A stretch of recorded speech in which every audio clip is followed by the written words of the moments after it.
Bangladesh, too often at the mercy of extreme weather, densely populated and low-lying. It's one of the 10 countries most vulnerable to the impacts of a changing global climate. So how can millions of Bangladeshis protect their families and their incomes?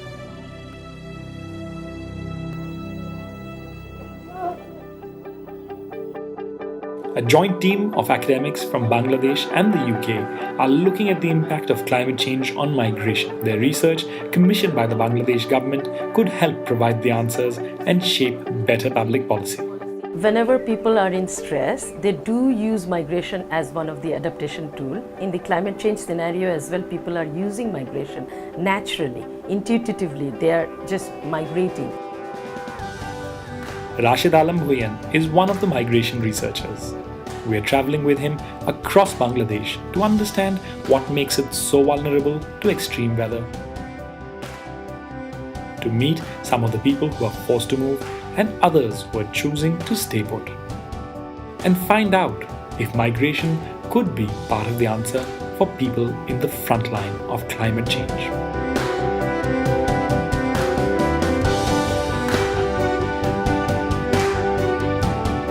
We are heading to the south of Bangladesh, into the deltas of South Asia's great rivers, the Ganga, Brahmaputra and Meghna, a region that is highly prone to flooding.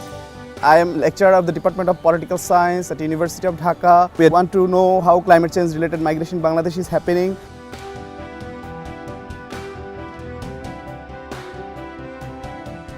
In May 2009, Cyclone Aila hit the coast of Shatkhira, causing a tidal wave that flooded villages and fields with saline water for many months, destroying the livelihoods of nearly 4 million people.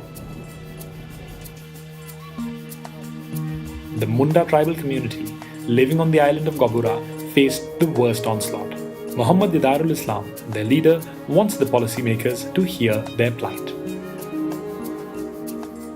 আসলে ওই কথা তো বলতে গেলে আমাদের তো ওই থেকে একদম হতাশা আমাদের এই দ্বীপ ইউনিয়ন যদি আবার এরকম ধরনের জলোচ্ছ্বাস হয় পানি বৃদ্ধি হয় আমাদের নিশ্চিত মৃত্যু ছাড়া আর বিকল্প কোনো পথ আমাদের ভিতরে নেই আর যদি বেশি গেলাম তো সেক্ষেত্রে জীবন জীবিকার জন্য এই নিয়ে তো বাইরে ছুটতে হবে আয় ইনকামের জন্য বাচ্চা কাচ্চা পোষার জন্য মা বোন পোষার জন্য তাদের লেখাপড়া তাদের বাসস্থান এসবগুলো করার জন্যই তো করতেই হবে Cyclone Aila left 190 dead, but the loss of life could have been far, far higher. A cyclone in 1991 killed 190,000. For the past 20 years, Bangladesh has made huge progress to protect lives with measures like cyclone shelters and 700 kilometers of sea defenses. But protecting people's income remains a challenge, and whether to stay or to go is a dilemma faced by families all along the Shatkhira coast. Ayub Ali is the sole breadwinner for his family of 6. He fishes in the Sundarbans, a source of survival for most families here. দুই সাত যদি ভালো যায় এক সাত একটু ঠেকা বাঁধা যায় হ্যাঁ আইলার পরে এখন খুব ভয় হয় দেখা যাচ্ছে আকাশে মেঘ করলে আমরা খুব সতর্কভাবে থাকি আচ্ছা দেখা যাচ্ছে আইলার মতন যদি আসে সেইভাবে আমরা এই থাকি আচ্ছা Ayub chose to stay, although it means living with constant fear and hardship.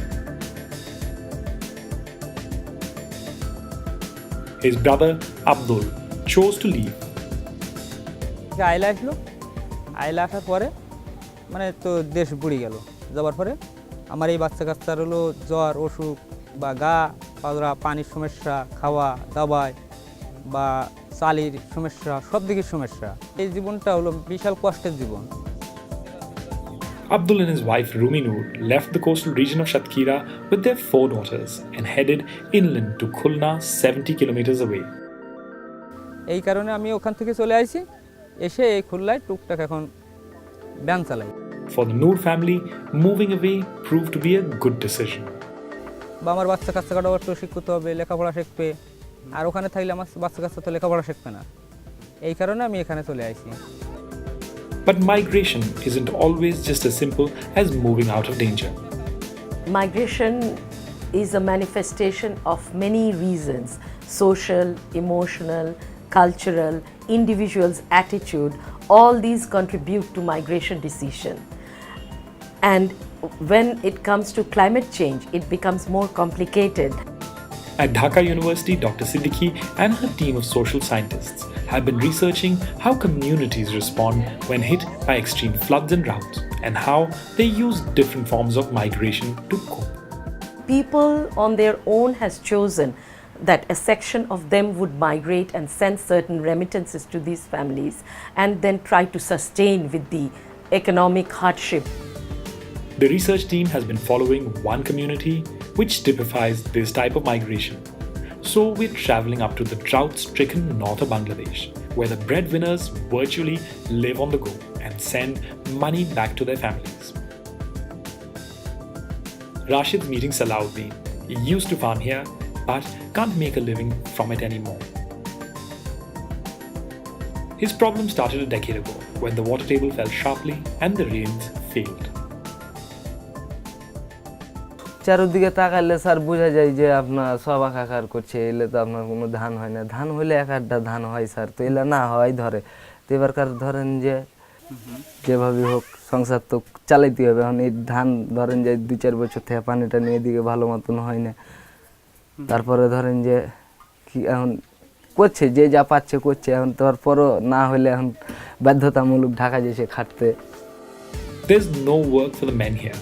The only way to feed their families is to find jobs in the city. ঢাকায় যে ধরেন 8 দিন থাকে, 10 দিনও থাকে, 15 দিনও থাকে, হয়তো 1 মাসও থাকে। তাহলে সমস্যা হয় না, টাকা পাঠায়, ছেলে পিলেলে খায়, জীবন চলে যায়, সংসার এভাবেই চলে। কি মনে হয় সংসার চলে না, সংসার না চললে তো ছেলে পিলেলে না খেয়ে থাকা যাবে না, যেহেতু কাজকর্ম করতে হবে, ছেলে পিলেকে খাবার দিতে হবে। ওই জন্য পাঠাই যে ঢাকা চলে যাও, দেশে থেকে কি লাভ, কাজ নাই কর্ম নাই, ঢাকা চলে যাও। The research team follows Salahuddin back to Dhaka to see his unending journey. In Dhaka, Salahuddin lives in the hub for migrants in Noida, close to the popular diplomatic enclave of Gulshan. Here, he is one of the 500,000 rickshaw pullers who help keep the city moving. খুব ছোট থাকতে আমি আসছিলাম ঢাকাতে রিক্সা চালাতে, 10-11 বছর ধরে। Salahuddin works for 12 to 14 hours a day for at least 20 days without a break. The economics are simple. For Salahuddin to make any money for his family, he must first pay 100 taka, $1.25 for the rental of his rickshaw, and then another 100 taka for his accommodation and food. Whatever he makes above this is what he takes back home once a month. ধরেন আমার পরিবারের খরচ হচ্ছে 5,000, আমি রিক্সা চালিয়ে income করছি 3,000, আমার তো 2,000 ছটি থাকছে। খুব কষ্ট তো আমরা জীবন যাপন 15 করছি। দিন রিক্সা চালায় আপনার কত থাকে আয়, সব খরচ টরচ বাদ দিয়ে 3,000 ধরেন। 3,000 টাকা থাকে। Once he feels he's collected enough money, he starts his monthly journey from city to village and back. So migration, not just a reaction to climate change, but a coping mechanism that people undertake intuitively and creatively, often without any external support. Dr. Siddiqui thinks it's one way that communities are coping, which so far hasn't received the attention it deserves. Government so far is not looking at migration, rather government is thinking that all their interventions are targeted towards so that people don't move from the area. I think donor community also by and large think in that direction, and that is where we come in, that don't think of migration as a threat. Think of migration as one of the strategy that can help people to cope under a changed situation where climate stresses are making their lives difficult. The lack of government support is a problem for people like Salahuddin. In Bangladesh, policies promote international migration, not internal movement. Internal migrants who come from rural areas to large cities like Dhaka have no official status. It means they tend to live in the very worst housing and can only access jobs in the informal sector. With no official recognition, they are especially vulnerable to exploitation by unscrupulous employers. This is one reason why Salahuddin's friend Ziaul Rahman, who has been migrating for 15 years, juggles two jobs, the first as a rickshaw puller and the other as a mason in one of Dhaka's suburbs. আমি রাজমিস্ত্রি কাজ করি, কিন্তু রাজমিস্ত্রির কাজের মধ্যে আর একটা সমস্যা আছে যে নিয়মিত টাকা পয়সা লেনদেনটা ঠিকমতো হয় না।